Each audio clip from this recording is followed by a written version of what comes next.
Irmãos, eu quero começar uma série aqui. Os irmãos sabem que no ano passado nós ficamos muitos cultos aqui falando sobre o Espírito Santo. E eu senti, logo na entrada desse ano, de ficar bastante cultos também falando sobre Jesus, a pessoa, quem ele é, sua divindade, sua obra e etc, etc, trazendo revelações profundas, uma cristocenia ou um cristocentrismo, que é o foco do verdadeiro evangelho, sendo ou tendo Jesus como centro de todas as coisas. Inclusive, eu quero pedir aos irmãos do louvor que domingo que vem todas as canções têm o foco na pessoa de Cristo. Todas, absolutamente todas, né? Aí tem lá Isaías 9, tem Filipenses 2:6, abriu mão da sua glória. Então, todas essas canções, porque hoje eu vou começar pelo Evangelho de João, no capítulo 1. E vamos falar bastante sobre a pessoa de Cristo. Eu tenho sentido que a igreja tem de tudo, menos Cristo nela. Hoje se prega de tudo, menos sobre Jesus. E ele é o centro do evangelho. Então, eu venho orando e realmente eu tive essa direção de falar, de aprendermos um pouco e sermos instruídos sobre a pessoa de Cristo. Nós vamos fazer hoje uma exposição. Deixa eu te explicar o que é uma exposição. É quando você pega um sermão, versículo por versículo, e trabalha isso. Então, hoje eu vou fazer uma exposição do verso 1 ao verso 14, e vamos dissecar isso sobre a pessoa de Jesus, e alguma porcentagem muito pouca sobre João Batista. Então, nós vamos ler do versículo 1 ao versículo 14 do Evangelho de João. Amém? No princípio era a palavra.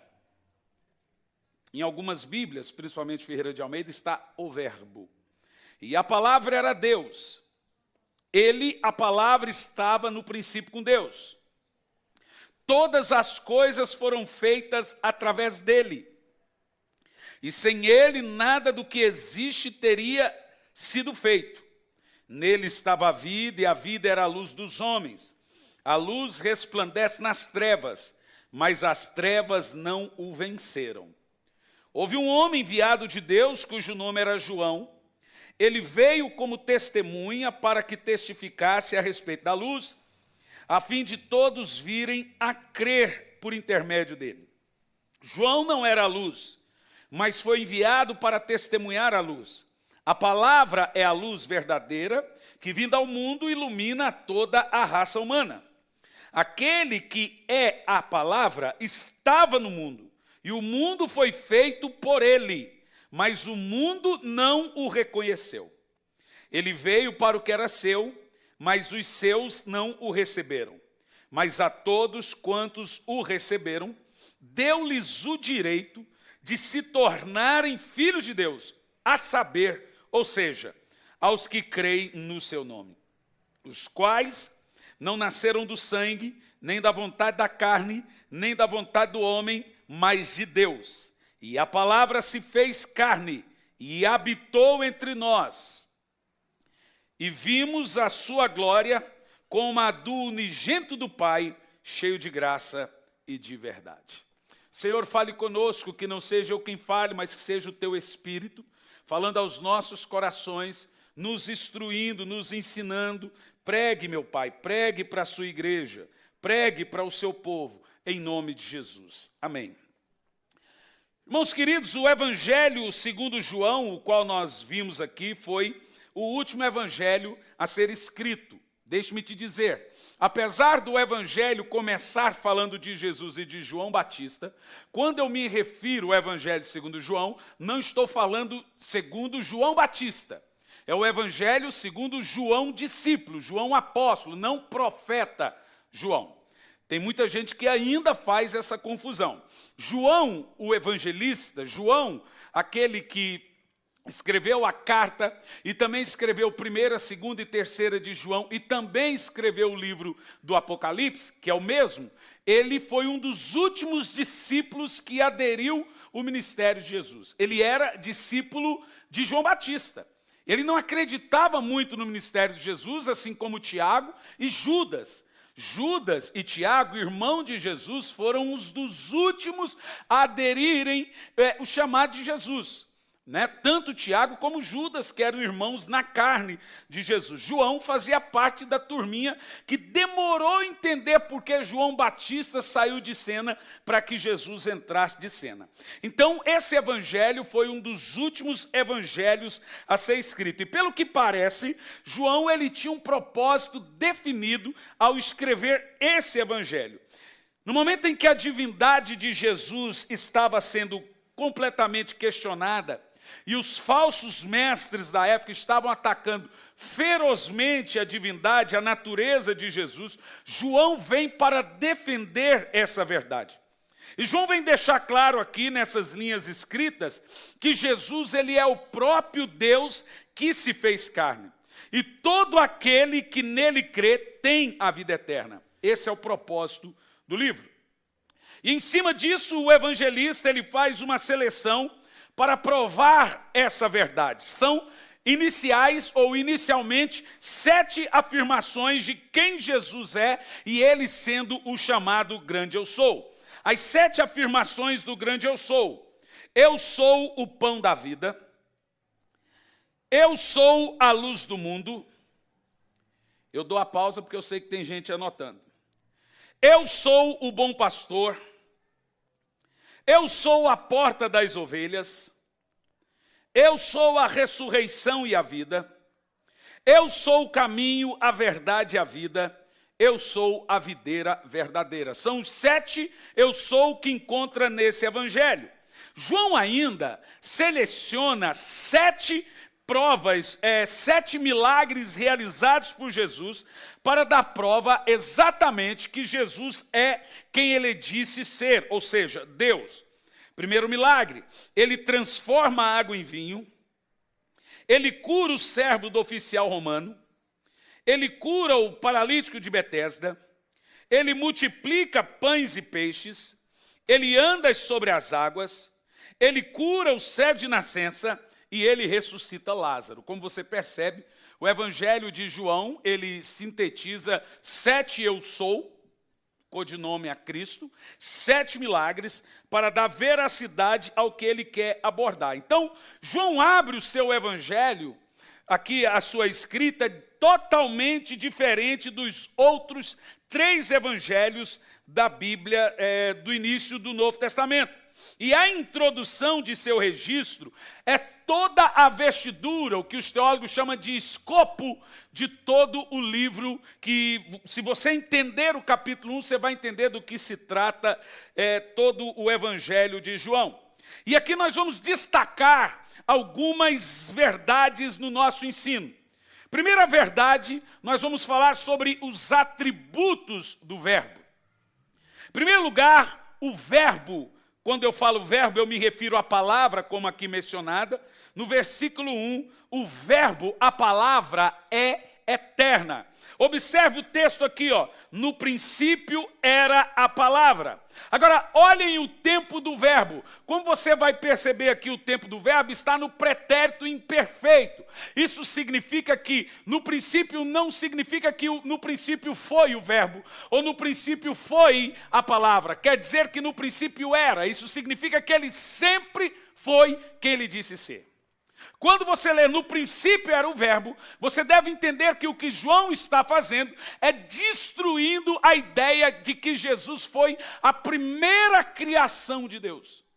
O que João está dizendo aqui de propósito é que Jesus é coexistente e autogerado. Ele sempre existiu. Por isso que João usa o pretérito imperfeito, no princípio era. Não está dizendo no princípio foi, está dizendo no princípio era, ou seja, sempre foi a palavra. Diga amém.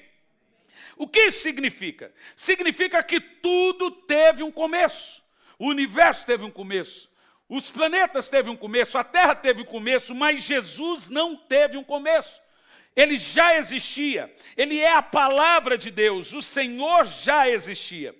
A Bíblia deixa claro nesse ponto que Jesus não passou a existir e ele existe desde sempre. A Bíblia diz que um dos nomes ou subtítulos de Jesus é de ser Pai da eternidade.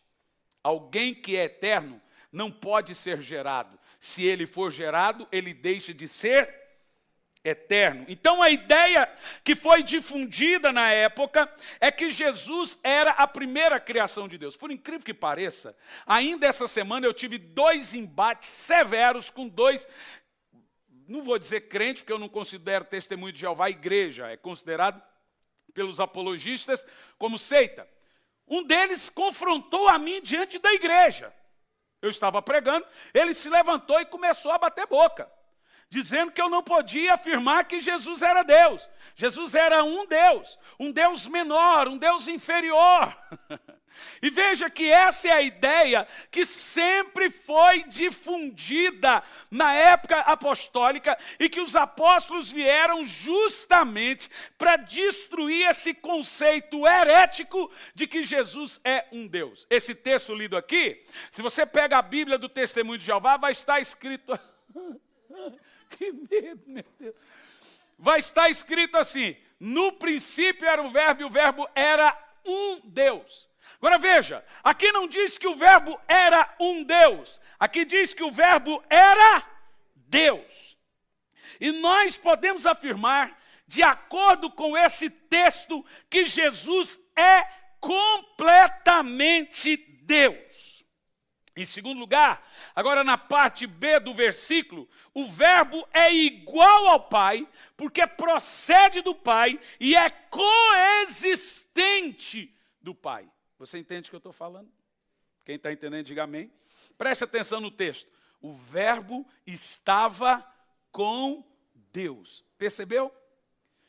Jesus nunca esteve fora do Pai e nem foi criado. A Bíblia sugere que ele é coexistente. Eu não sei o dia, eu não sei quando, não sei como, mas no dia que o Pai existiu, o Filho existiu.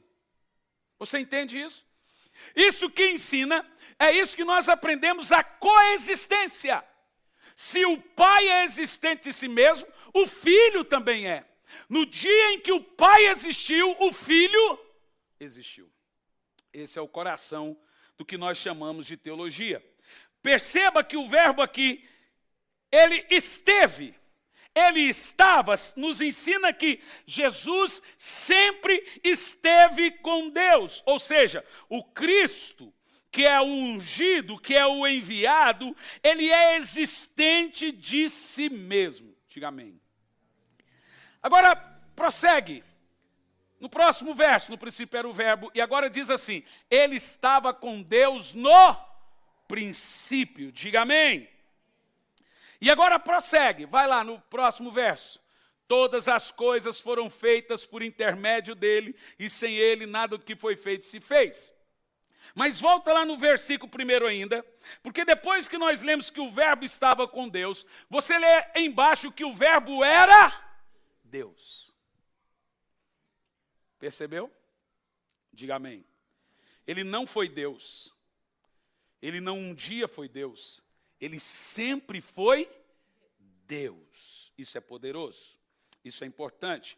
Todo o evangelho que João escreve é para provar exatamente a tese de que Jesus sempre foi Deus. E João prova essa declaração de 2 maneiras. Em primeiro lugar, Jesus tem os mesmos atributos do Pai. A Bíblia afirma que Jesus é eterno, a Bíblia afirma que Jesus é onipotente e a Bíblia afirma que Jesus é onisciente. Você percebeu que ele vem da mesma natureza, você percebeu que ele é coexistente e você percebeu que ele tem os mesmos atributos do Pai? Diga amém.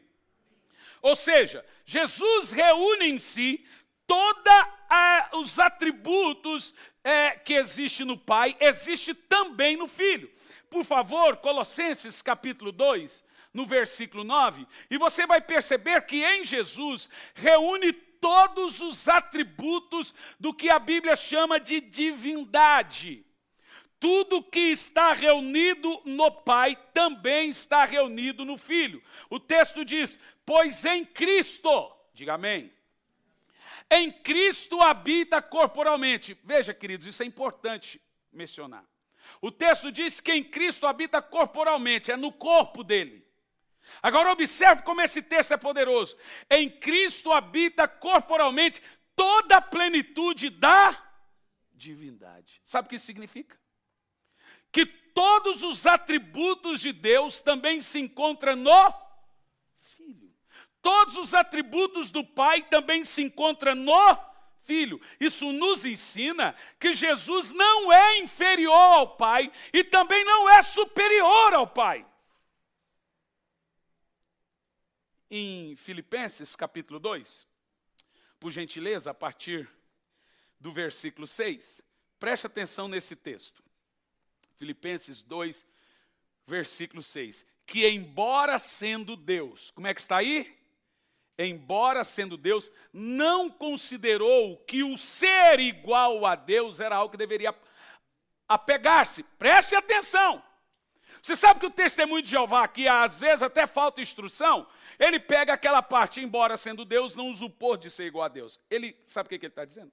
Está dizendo que Jesus não se considerou de ser igual a Deus, não é verdade. O texto não diz isso, o texto diz que, embora sendo Deus, não considerou o ser igual a Deus, algo que deveria se apegar. Mas aí veja o próximo verso, o versículo 7. Mas esvaziou-se de si mesmo. Olha o que o texto diz. Embora sendo Deus, não se apegou o ser igual a Deus. Jesus é menor que o Pai? Ele é igual. Diga amém. Não considerou o ser igual a Deus, mas esvaziou-se de si mesmo. E como que ele se esvaziou? Assumiu a forma de servo. Que coisa poderosa. É verdade ou não é? Em segundo lugar, a outra tese que João usa para mostrar que realmente Jesus é quem ele diz ser, é a realização das obras. Ou seja, todas as obras que o Pai realiza, Jesus também realiza como co-produtor. Ele opera maravilhas, ele é o Criador, ele é o sustentador de todas as coisas e ele é o governador de todas as coisas. As obras realizadas pelo Pai são consumadas pelo Filho. Glória a Deus. Portanto, pelas declarações do próprio Cristo, que ele fez acerca da sua existência, e pelas obras realizadas por ele, não nos resta dúvida, obviamente, de acordo com a Bíblia Sagrada, que Jesus é Deus. Em quarto lugar, no versículo 3 de João 1, o verbo, a palavra, é o Criador. Veja o versículo 3. Todas as coisas foram feitas por intermédio dele. Sem ele, nada do que existe teria sido feito. Que coisa poderosa. Que texto rico. Ou seja, Deus o Pai é o Criador e Jesus o agente dessa criação. Tudo foi feito através dele. E você me pergunta, como assim feito através dele? Você já vai entender a grande revelação. Eu estava num culto e o rapaz me perguntou, pastor, o que é revelação que vocês estão falando? Eu falei, revelação, irmão, é quando uma letra fica gigante na sua cabeça, só que é invisível. É você estar lendo a Bíblia e a letra, pau, dá na sua cabeça assim, ó, de maneira invisível. Isso é revelação. Então veja bem, nada do que foi feito sem ele se fez. Aquele menino que nasceu em uma manjedoura, ele é nada menos que o Criador do universo. Esse menino, chamado menino Jesus, o mundo foi feito por ele e por meio dele. Quando Deus falava, quando Deus criava, o que você precisa entender aqui no versículo 3 é essa posição. Observe o verso 1, no princípio era a palavra de Deus. Quando você observa essa palavra, é aquela palavra haja. A palavra da criação. Quando Deus falava, haja luz, era Jesus que saía da sua boca. Volta o verso primeiro. Quando Deus falava, haja firmamento, era a palavra que saía da sua boca. O que você precisa entender, que tudo que está em Deus é um espírito. Deus é espírito. Quando Deus dizia, haja isso, haja aquilo outro, era Jesus que saía da sua boca. Diz a Bíblia, no princípio era a palavra, e a palavra estava com Deus. Por isso que a Bíblia diz que nada foi feito sem a palavra de Deus. E ele é a palavra. A Bíblia diz que ele sempre foi a palavra. O mundo foi feito pela palavra de Deus. Toda a criação saiu da boca do Pai e criou forma através da ação do Filho. E aquilo que saiu da boca do Pai é o que nós hoje chamamos de Filho. Quem entende isso, diga amém. Foi esse que a Bíblia sugere, esse o verbo, essa palavra que você está lendo ali, que criou forma. E nós chamamos de Filho de Deus, porque vimos a sua glória como a de unigênito Filho de Deus. É essa palavra que tabernaculou, o termo habitou entre nós. Foi essa palavra de Deus que saía da sua boca enquanto ele criava Deus. Quando Deus dizia haja, haja, a palavra que saía da sua boca que entrou em Maria e veio ao mundo. Essa palavra que se fez carne. Você sabe que alguns teólogos bugam com isso até hoje. Porque a Bíblia é muito clara, no princípio era a palavra estava com Deus, e a palavra se fez carne. Diga amém. E eles entram em crise. Só que eu não consigo ver crise nisso, para mim esse é fato. Foi esse verbo, foi essa palavra que criou forma humana e nasceu na terra. A palavra que saía da boca de Deus. Isso nos leva a um quinto princípio, por gentileza, no versículo 4. No versículo 4. O verbo é autoexistente. Preste atenção. Nele estava a vida. E esta, falando da vida, era a luz dos homens.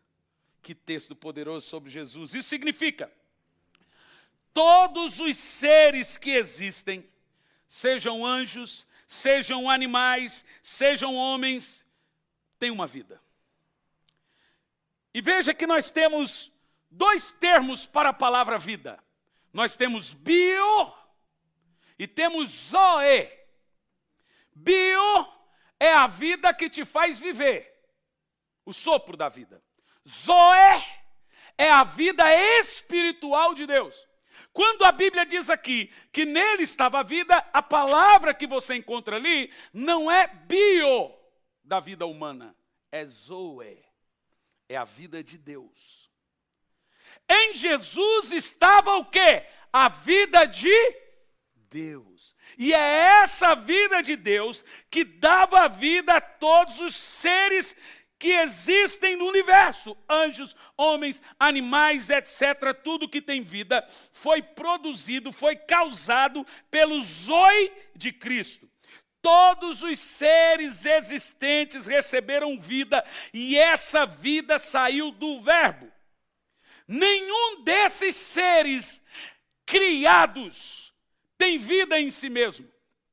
Por isso que a Bíblia diz que quando o homem morre, ele vai para a terra, o corpo, o pó, volta para o pó, mas o espírito volta para Deus que o deu. Você percebeu que a sua vida não é sua. A sua vida é de quem?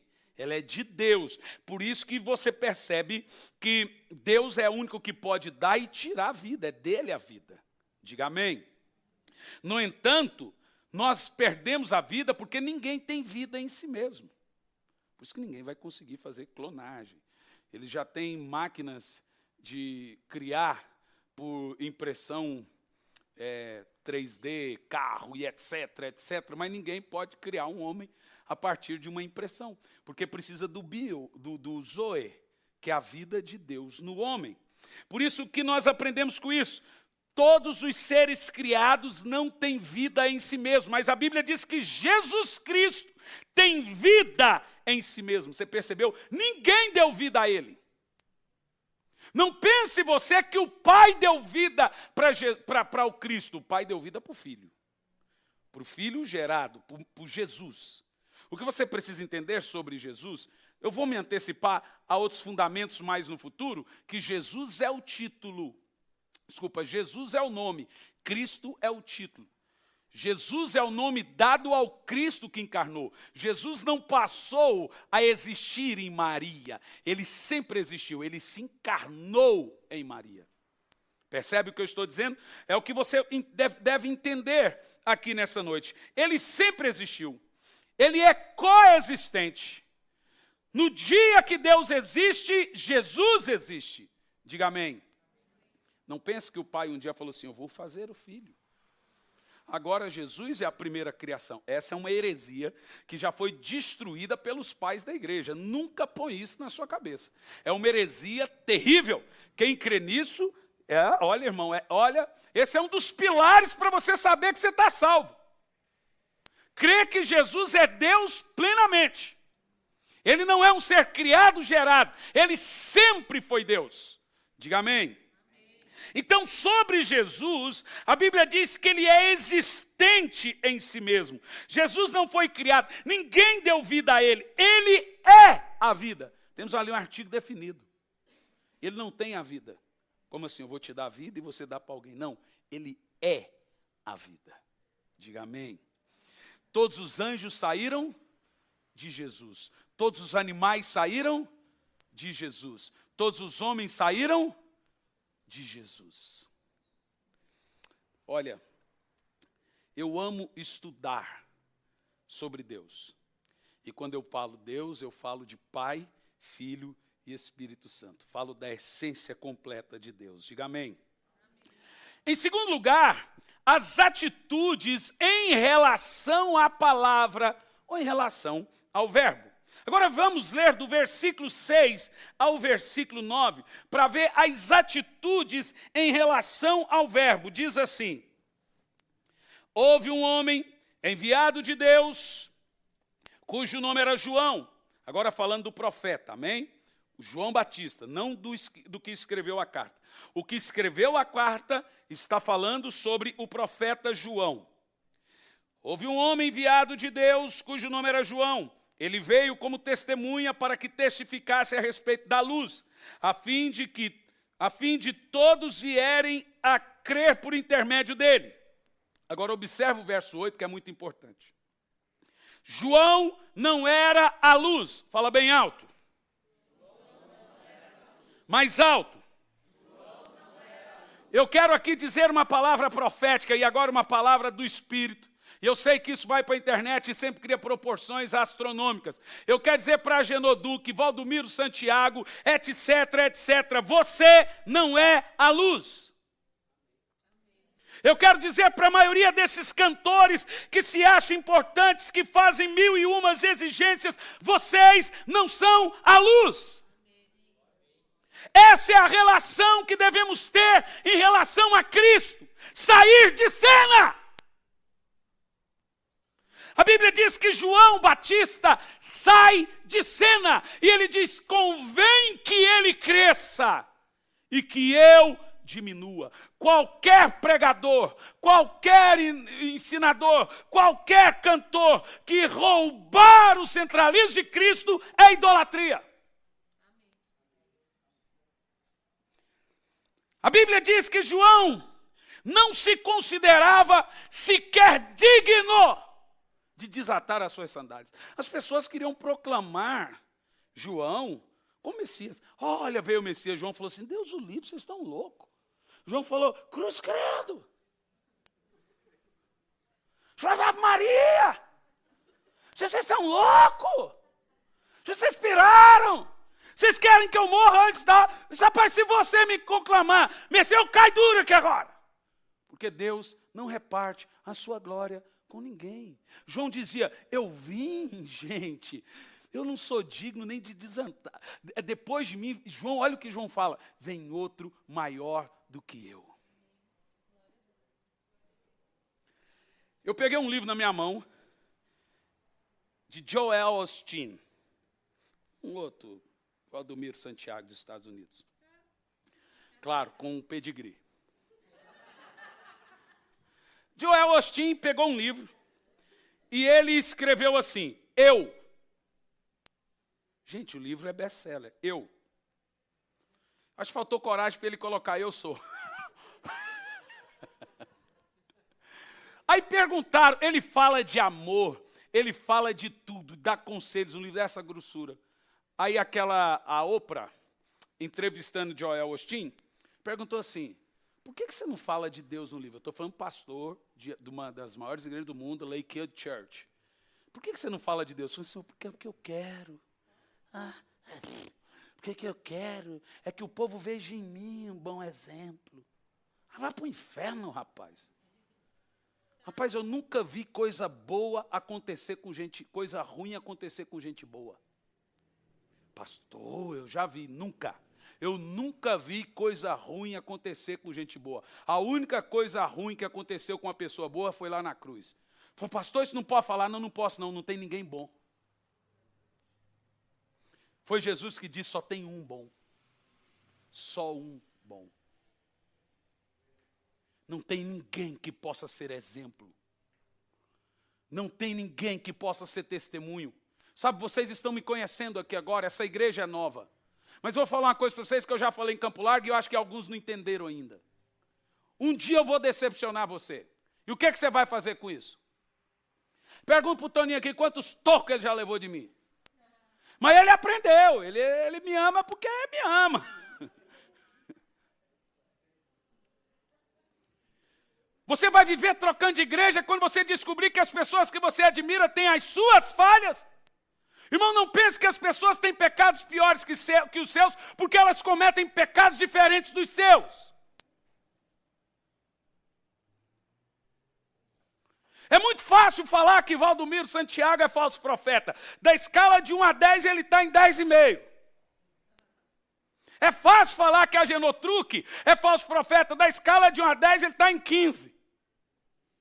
É fácil falar que Edir Macedo é falso profeta. Agora eu quero que você me diga, aqueles lobos em veste de ovelha, que estão escondidos atrás do púlpito, que falam manso, que não estão na mídia, que são maçons, que bebem, que fumam, que estão casando gays, esses aí, de igrejas históricas, que são os mesmos que estão na mídia, fulano é falso profeta, ciclano pede 9 milhões, esses camaradas aí, que defendem casamentos, esses que defendem que pode beber. Esses dias eu vi um camarada na internet fez um vídeo dizendo que não houve nenhuma música evangélica.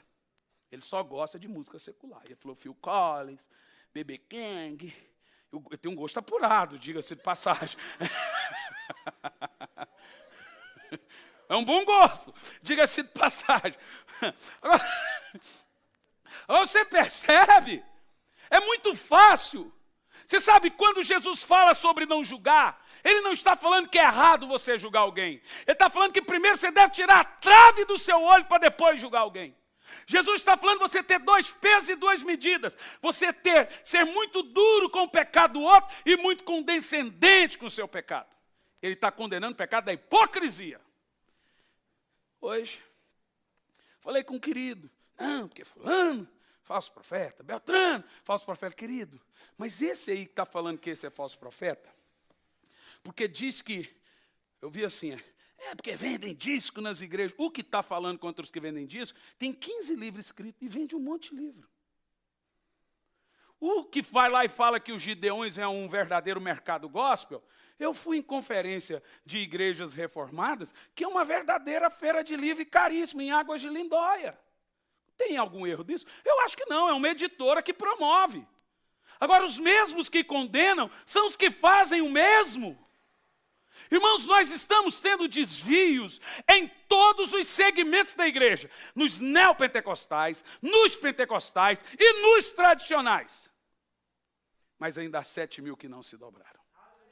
Nós temos remanescentes entre os pentecostais, nós temos remanescentes entre os neopentecostais. É poucos. Mas nós temos remanescentes entre os tradicionais. E aí eu vou generalizar tudo? De maneira nenhuma. Esses dias eu fiquei muito triste. Um pastor de linha tradicional, do qual eu respeito muito, os reformados, fez questão de pôr um post na internet. Eu marquei só alguns assim que eu achei que tinha que marcar. Marquei todos, não tenho maturidade para ler aquilo. Ele falou que manda embora da igreja, e ainda fala graças a Deus, quando ele vê que um irmão fala em línguas, ou ele é batizado com o Espírito Santo na igreja, ele manda embora, expulsa. Ele fala assim, graças a Deus eu mando embora. Gente, olha, eu fiquei uma semana em choque por ler aquilo. Choque assim, triste ler um negócio desse. Sabe, irmãos, quando eu leio isso, sobre João diz assim, João sobre João, ele não era a luz. Isso nos dias de hoje tem um peso fora do comum. Você sabe que eu tomo cuidado de não trazer os holofotes que são de Cristo para mim. Fala, Senhor, por favor, Pai, se o Senhor perceber que eu estou atraindo atenção, que eu estou no Senhor, tenha misericórdia. Nós devemos entender que Jesus tem que aparecer, que Ele tem que ser o centro, o nome dEle tem que ser glorificado. Antigamente, quando eu falo antigamente, é porque não é muito antigamente, porque eu sou novo. Eu dizia assim, para minha digníssima esposa que me pegou para criar, eu falava assim, nossa, fulano está sumido, né? Sobre cantores. Ciclano está sumido, né? Um dia ela se irritou, a Surubim. Para quem não conhece, a minha esposa é um anjo na realidade. Não é uma mulher, não é um ser humano. E a Surubim falava assim, que fique sumido e apagadinho. O que você quer falar, mulher? É normal, o certo é todo mundo ficar sumido mesmo. Você deve entender que você é a luz do mundo. Quem brilha aqui é Cristo. Sabe o que eu vejo? Hoje, dentro das igrejas, uma briguinha por funções. Eu nem vou dizer ministérios, porque ainda eu estou em dúvida se quem briga por ministério tem ministério. Quem tem ministério nunca briga por ministério. Só briga por ministério quem não tem. Eu estou calmo.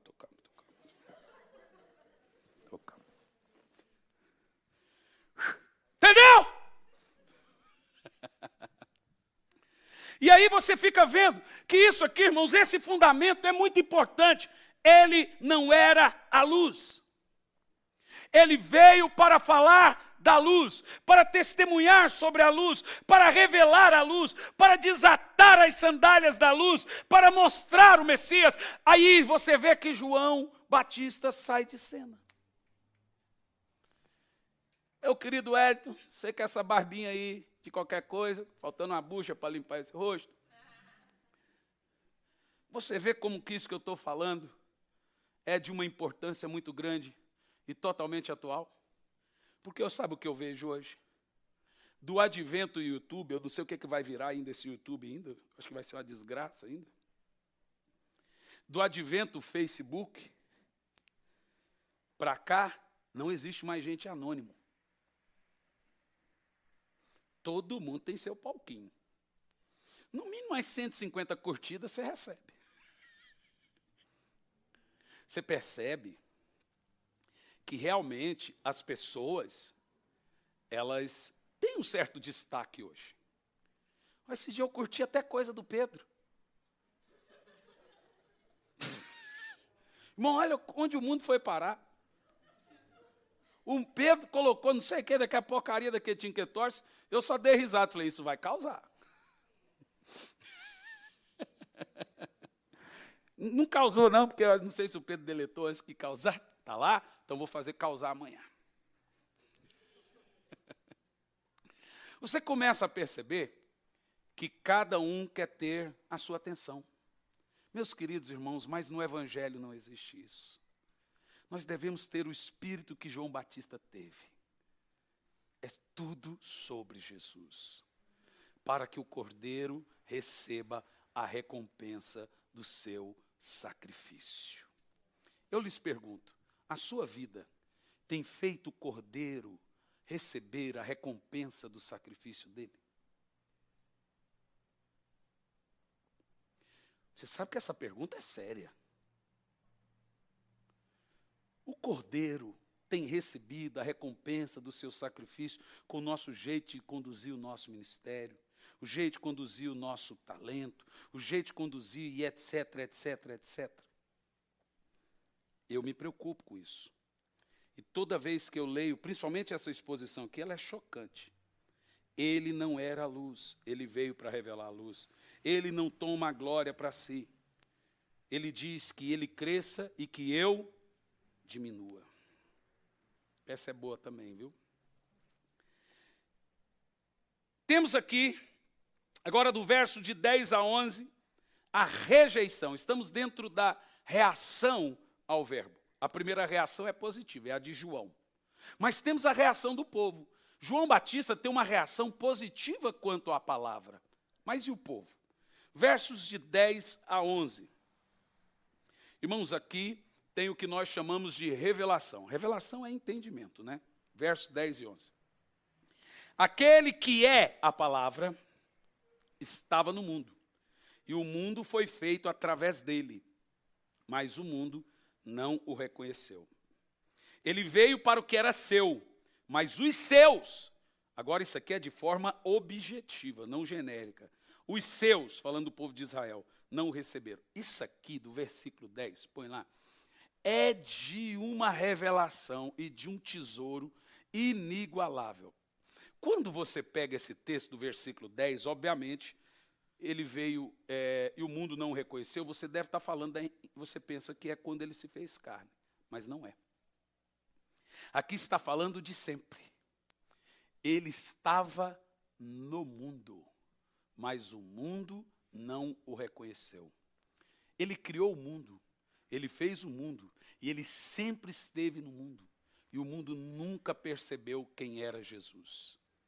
Por isso que eu falo que Jesus é o Cristo, o mistério de Deus revelado. Veja, por favor, João capítulo 1, veja agora nesse mesmo capítulo, verso 18, por gentileza. Versículo 18. Leia esse texto em voz alta.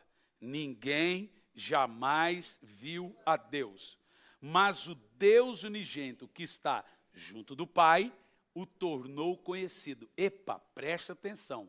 Ninguém jamais viu a Deus. Eu quero que você diga isso bem alto. Ninguém jamais viu a Deus. Agora você vai bugar. Essa é a linguagem da rapaziada. Bugou. Vai dar um tilt agora. Porque veja bem, a Bíblia toda fala que Deus foi visto. Olha, Isaías 1, versículo 6, põe por gentileza o texto. No ano em que morreu o rei Uzias, eu vi o Senhor assentado no mais alto e sublime trono, e a orla do seu manto enchia o templo. Isaías 1, versículo 6. Você vai perceber que a Bíblia inteira, no Velho Testamento, mostra algumas pessoas. Volta um pouco antes. Isaías 1. Não, Isaías 6. Isaías 6, versículo 1. Eita. O outro texto é de Ezequiel. O outro texto é Ezequiel 1. Olha lá. No ano em que morreu o rei Uzias, eu vi o Senhor assentado num trono alto e exaltado, e a orla do seu manto encheu o templo. Espera aí. Agora põe Ezequiel capítulo 1. Ezequiel capítulo 1. Ezequiel também fala que viu. Em Êxodo 33, Moisés diz que o viu. Daniel o viu. Ainda fez um desenho. Cabelos brancos como a neve e os olhos como chama de fogo. João em Apocalipse diz que viu. Você percebe? Agora, quando você vai em João 1, no versículo 18, deixa lá João 1 e 18. Você percebe que não só João, o evangelista, mas também o apóstolo São Paulo diz que Deus nunca foi visto, jamais será visto. De quem que eu estou falando? Estou falando do Pai, que é Espírito, que habita numa luz inacessível, que homem jamais viu e jamais verá. Epa! Quem era visto então? O próprio texto explica. Ninguém jamais viu a Deus, mas o Deus unigênito que está o Pai, esse que sempre mostrou o Pai. Adão, com quem que Adão conversava então? Irmão, se Adão não tivesse pecado, nós estaríamos com Jesus no Éden. Eu estou numa raiva de Adão que você não tem noção. Irmão, eu falo um negócio desse, me dá vontade de dar uma facada no pescoço de Adão. E essa eu não erro. Pastor, não pode brincar. Se não pudesse brincar, ele não brincaria depois. Ele levou isso na brincadeira, não fomos nós. Eu menti? É. Mas Adão merece umas facadas, merece. Ó, agora veja, se Adão não tivesse pecado, nós estaremos com Jesus no Éden. Você já parou para pensar nisso? Mas dá uma raiva desse miserável, desgraçado por nome Adão. Porque eu falo desgraçado no sentido maior da palavra, sem a graça. Agora você percebe, quem que Isaías viu? Quem que Moisés viu e se escondeu na fenda e Jesus passou, ele viu pelas costas? Jesus. E Abraão? Abraão, aí eu fico com inveja. Porque de Abraão, gente, dá vontade de dar uns... Abraão, você é um cara de sorte, seu velho.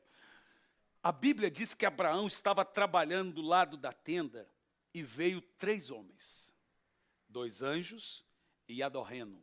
A palavra Adorreno é Adonai, a tradução para Adonai é Senhor.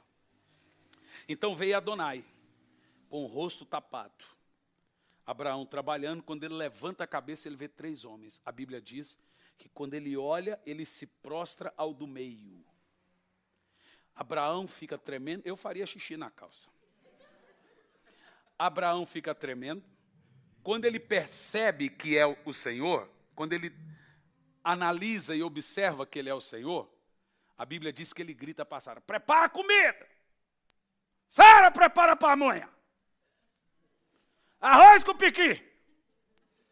Prepara aí o fubá, mulher. Põe água no feijão.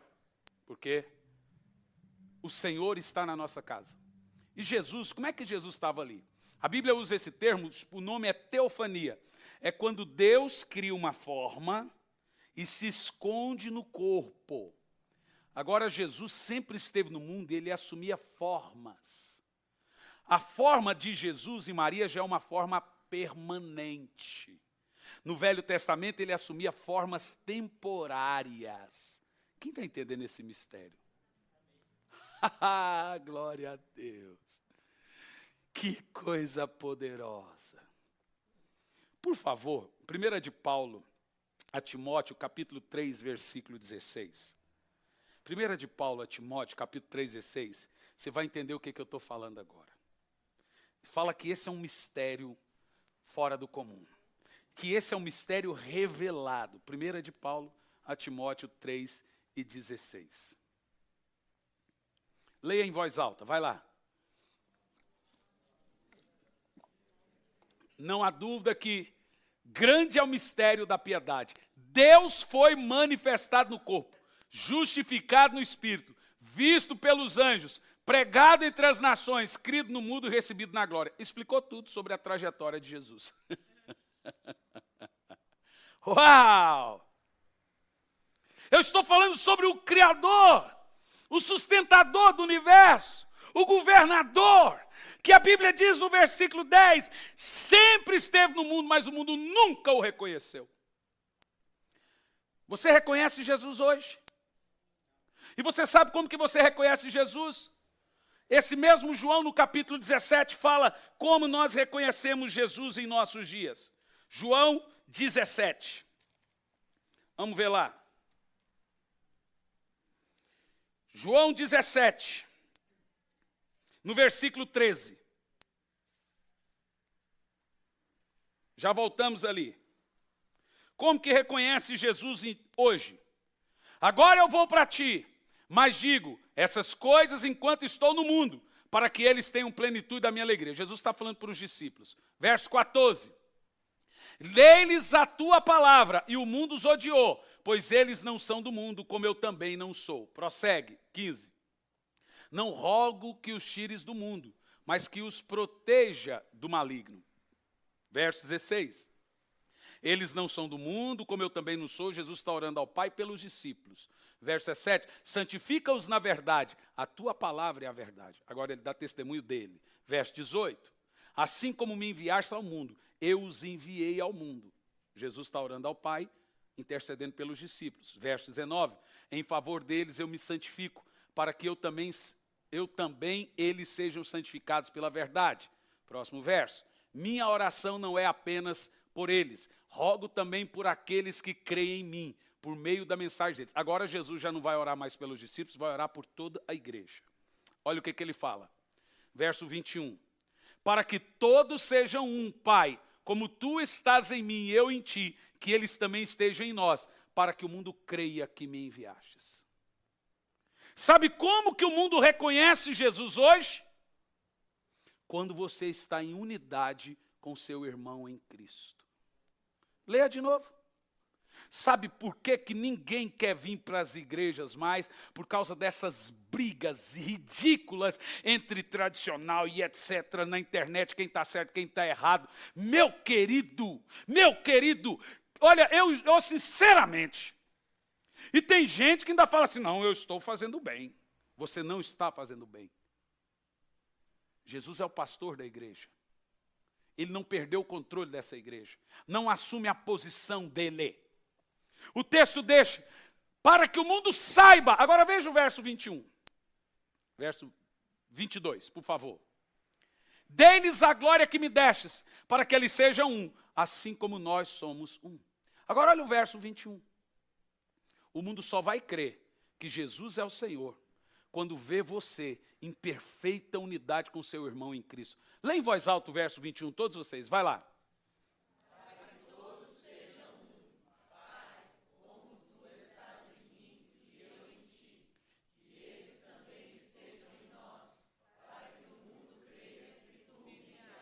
Diga misericórdia. Jesus, isso me dá temor. Isso me dá temor. É muito fácil ser crente na internet, né, gente? Não precisa cumprir esse texto. Crente de YouTube não precisa cumprir isso aqui. Crente de culto online não precisa cumprir isso aqui. O mundo, e agora eu vou falar, a sua família só vai crer em Deus quando vê você em perfeita comunhão com os irmãos de igreja e com a sua família. Quando alguém falar assim, poxa, que exemplo esse casal dá. Que exemplo esses pais, mas esses filhos dão. Que exemplo, eu vejo em fulano, que exemplo, você vê, sempre tem irmãos na casa deles em perfeita comunhão, não é um falando do outro, é gradeando contra o outro. É assim que nós reconhecemos Jesus em alguém, o amor que ele tem pelo próximo. Meu Deus, é forte ou não é, gente? O texto aqui deixa claro que Jesus sempre esteve no mundo. E você sabe que a prova disso é o Salmo de Ascensão que Davi escreveu. Salmos, por favor, 24, versículo 7. Davi está falando sobre Jesus. É chamado na Bíblia de Salmo de Ascensão. Sugere que quando Davi tem essa visão, que Davi também era profeta, ele estava vendo Jesus na hora que ele sobe ao céu e assume o trono. Ora, Jesus veio ao mundo, ele encarnou, a palavra, diga amém, se fez carne, e o trono ficou vazio. Você entende o que eu estou falando? A Bíblia diz que ele esvaziou-se do seu trono de glória, esvaziou da glória. Então o trono ficou vazio. E ele esvaziou-se da onipresença. Por isso que ele dormia e viajava de barco. Então o trono, se ele esvaziou da onipresença, o trono ficou vazio. Presta atenção. Esse salmo é um dos textos mais reveladores da Bíblia sobre Jesus. Abram-se os portais, abram-se as portas antigas, para que o Rei da Glória entre. Agora veja. Para um Deus invisível, imortal, que a Bíblia diz que nem o céu comporta o Criador. Deus é maior do que o céu. Precisa se abrir portas? Responda. Mas as portas se abrem para quem? Para a palavra que se fez carne. Agora, preste atenção. Davi diz assim, abram-se as portas eternas, abre as portas para que entre o Rei da Glória. Prossegue parte B do texto. Quem é o Rei da Glória? O Senhor forte e valente, o Senhor valente nas guerras. Agora preste atenção, temos um português experimental. O texto diz, quem é o Rei? Aqui é subjetivo. Pode ser que Davi esteja vendo, tendo uma visão. Mas o próximo verso não está falando que ele está vendo. Olha o verso 9. Parece que ele está falando o mesmo texto? Não. Abram-se as portas antigas para que entre o Rei da Glória. Observa a diferença nesse texto. Parte B. Quem é esse? Sabe o que isso significa? que Davi estava lá na hora.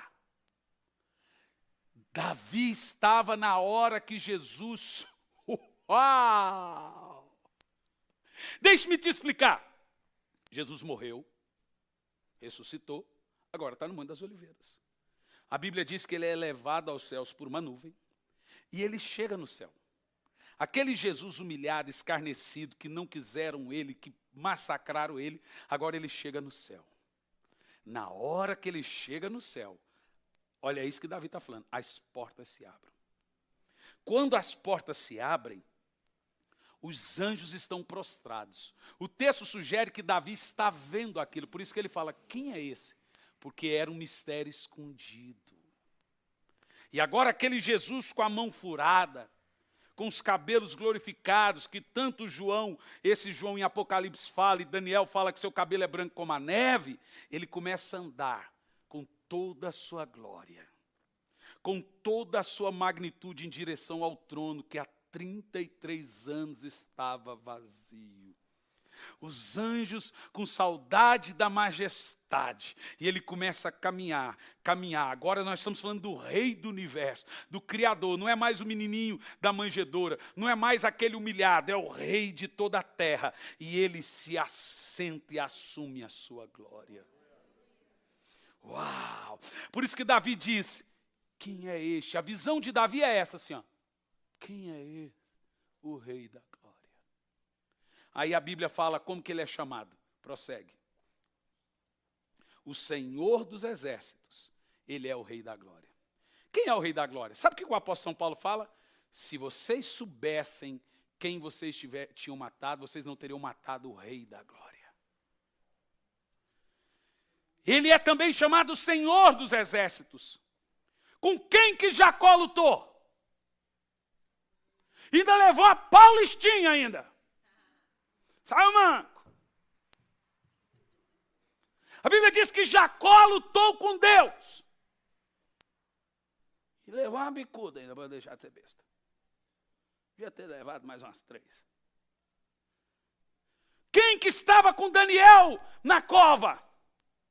Que quando o rei abre e fala, tem alguém com Daniel tapando a boca dos leões. Eu vim aqui nessa noite para te dizer que Jesus sempre esteve com você, que Ele nunca te desamparou. Nos momentos mais tristes, angustiantes da sua vida, Jesus sempre esteve do seu lado, lá quieto, lá em silêncio, e você nunca esteve sozinho. Eu digo a você aqui agora, que nesse momento da sua vida, quem está ao seu lado não é só um simples anjo. A Bíblia diz que o anjo do Senhor acampa ao redor daqueles que o temem, o buscam. Deixe-me te dizer, toda vez que você lê na Bíblia o anjo, não está falando de um anjo. Jesus tinha o nome de o anjo do Senhor no artigo definido. Sabe quem acampa do seu lado? É o próprio Cristo que está com você, que anda, que te protege, que te guarda. É o Senhor da sua alma, é o Senhor da sua vida. Você não está sozinho, querido. Você entende isso?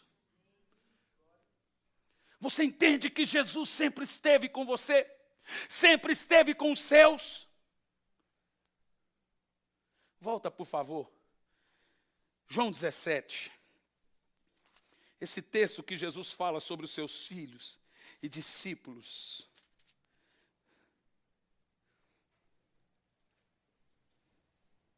No versículo 12, João 17, 12. João 17, 12. Leia lá. Enquanto estava com eles, eu os protegi e os guardei pelo teu nome que me destes. Nenhum deles se perdeu. Mas ele fala, a não ser aquele que já estava... Aí entra a questão, que não vou entrar no mérito da questão, mas tem gente que fala que Judas foi escolha de Judas, mas o que está escrito ali é outra coisa. A não ser aquele que estava destinado para a perdição, para que se cumprisse a Escritura. Você sabe como é que eu entendo esse texto? Eu não entendo que Judas era a pessoa destinada. Eu entendo que um era. Mas Judas entrou na brecha. Ele levantou a mão. Eu aceito trair. Cuidado com essas brechas, irmãos. Cuidado.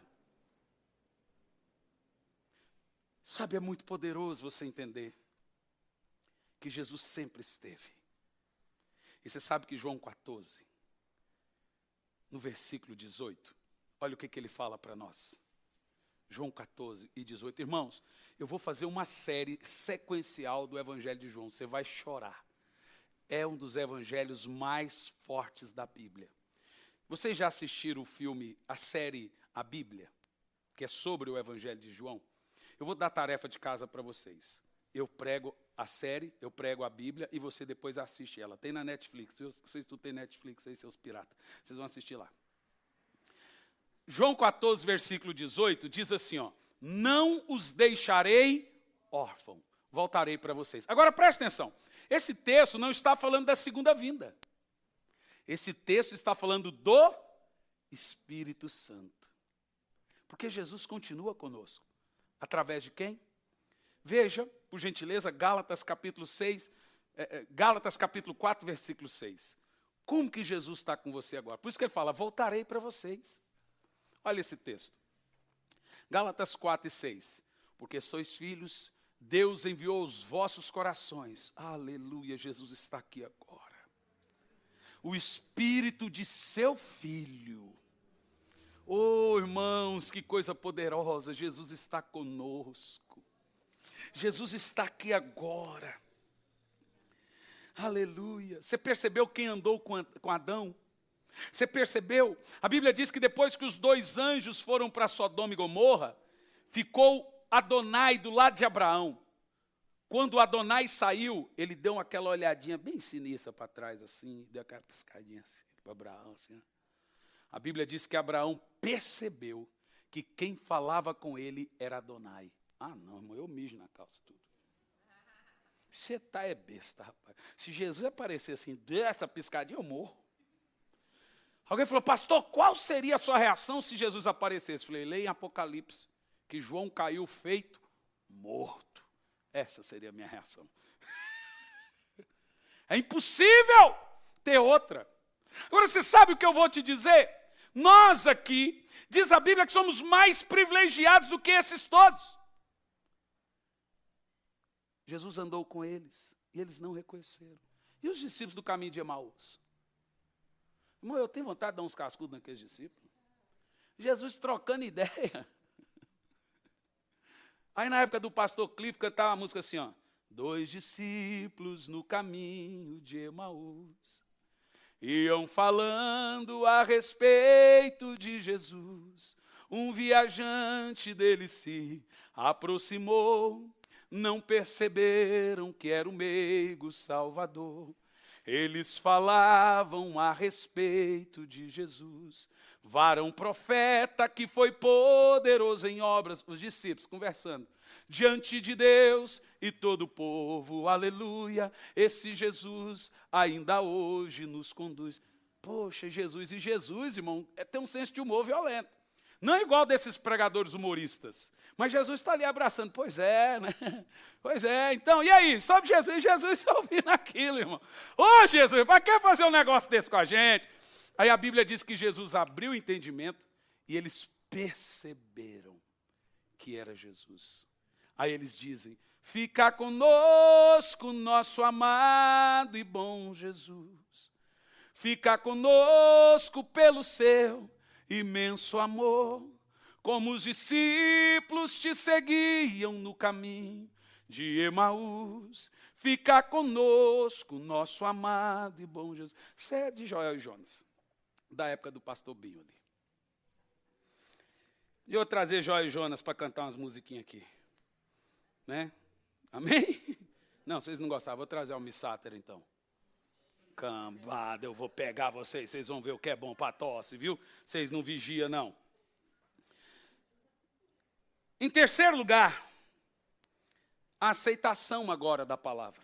Versos 12 a 13, vai até o 14 do capítulo 1.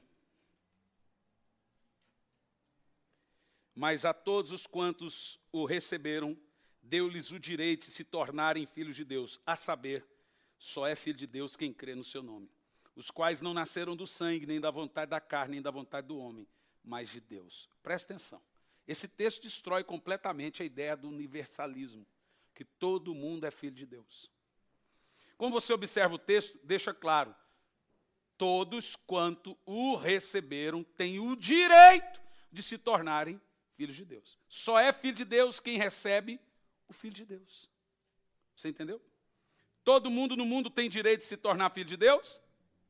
Percebe a palavra se tornar filho de Deus. Porque antes de ter Jesus, ninguém é filho, somos criaturas. Depois de Jesus, você passa a ter o direito de se tornar, você passa a ser filho de Deus.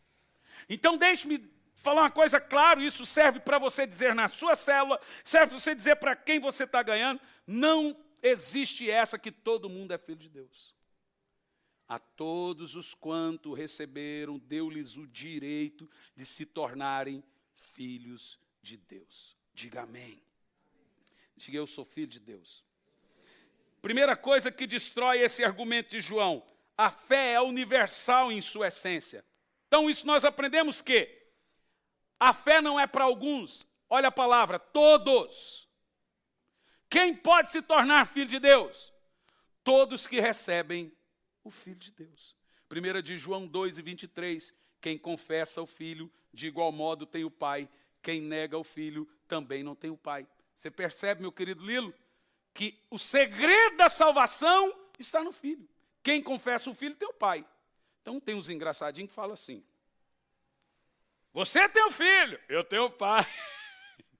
Mas a Bíblia diz que quem não tem o Filho não tem o Pai. Quem confessa o Filho também tem o Pai. É lindo ou não é? Então ele veio, aqui no versículo 11, agora está falando de maneira explícita, que é para os judeus. Ele veio para os seus, mas os seus não receberam. Está falando para os judeus. Aí ele olhou para você. Que coisa maravilhosa. Em segundo lugar, a fé oferece uma posição privilegiada. Diz aqui, deu-lhes o direito de se tornarem filhos de Deus. Sabe o que nós aprendemos? Você parou para pensar que honra é essa? Minha querida visitante, nem todo no mundo é filho de Deus. Você é. Isso deveria ser suficiente para curar sua depressão. Isso deveria ser suficiente para curar o seu mimimi. Porque tem gente que ele é filho de Deus, mas se Deus me der um carro, também. Eu sou filho de Deus, mas também é pai, podia me dar uma casa.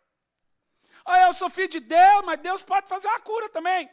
Irmão, eu não estou indo para o inferno. Eu estou indo para a glória. Ele me comprou com preço de sangue. Inclusive, essa briga aí do Vardomiro, os crentes que não lê Bíblia começam a querer atacar o outro sem Bíblia.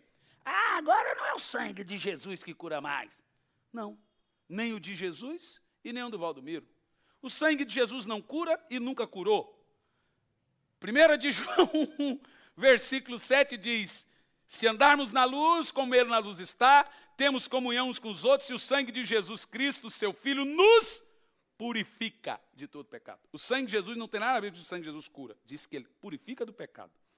O sangue de Jesus tem uma função. Primeiro, nos livrar e nos livrar do diabo. A Bíblia diz, e eles o venceram sobre Satanás pelo sangue do Cordeiro. Então, quando o diabo vem, você fala, eu te repreendo em nome de Jesus. Há poder no sangue de Jesus. Ele, vaza. Mas o sangue de Jesus não tem função curativa. Quem cura é o nome. Jesus diz, no meu nome curarão os enfermos. Então, crentaiada, não é nem o de Jesus e nem o do Vardomiro. Vou dar uma facada nele, vai ver. É brincadeira, vou dar facada em ninguém, irmão. Deixa o povo que dá facada à vontade para lá. Acho que Deus cuida desse povo, a gente só vai pregar a palavra, né? Deixa esse povo que está na mão de Deus. Agora você começa a perceber que a fé é um privilégio. É ou não é? É um privilégio, querido. Você pode dizer isso 3 vezes, eu sou filho de Deus. 1, 2, 3, valendo. Eu sou filho de Deus. Eu sou filho de Deus. Eu sou filho de Deus. Você tem que estufar e falar assim, quer saber de uma coisa? Jó, tem casa, tem dinheiro, tem nada. Minha mulher ficou doida, mas o meu Redentor viveu tem Deus. a minha maior riqueza, eu tenho o Senhor. Oh, querido, o meu nome está no livro da vida. Eu não vou para o inferno. Dentre tantos no universo, ele olhou para mim, ele viu a mim e falou assim, eu gosto desse goiano. Jesus me deu um like. Jesus fez um joia para mim. Ele me curtiu. Você consegue entender que privilégio é esse? Jesus deu um like em você, irmão. Fala para o irmão, eu não gosto desse negócio de falar para o irmão do lado, mas essa vai ser legal. Vocês percebem que eu nunca repito isso, que eu não suporto esse negócio aqui. Fala para o irmão, diga aí. Ah, irmão, prega a palavra, rapaz. Mas, olha para o irmão do lado e fala para ele assim, Jesus te deu um like.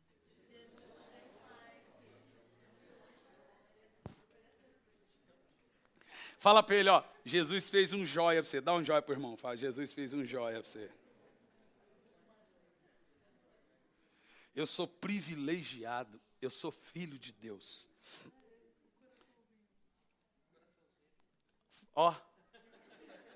A fé não opera por meios naturais. A Bíblia diz assim, dos quais não nasceram da carne, nem de homem, mas nasceram do Espírito. Na família de Deus não se entra por hereditariedade. Porque você quer ou porque a ajuda da assistência na família de Deus se entra através de Cristo. E em último lugar, Gianluca, vem aqui para aparecer que está terminando. A encarnação do verbo. Olha o verso 14, o último verso nosso. Isso é o que nós chamamos de sermão expositivo. O que é um sermão expositivo, pastor Cliff? É quando o pregador só prega a Bíblia. E ainda assim, 5% você dá umas opiniões, pessoal. Dá umas criticadas, não sei o quê, mas... Charles Spurgeon dizia que quando o pregador só fala da...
Bíblia é o próprio Deus falando, porque é a palavra de Deus. Costumo dizer que a Bíblia é o Espírito Santo em letras.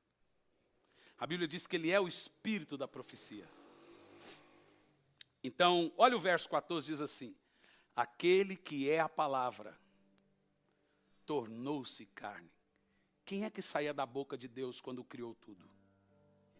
Jesus. Quando Deus disse, haja luz, quem saía da sua boca?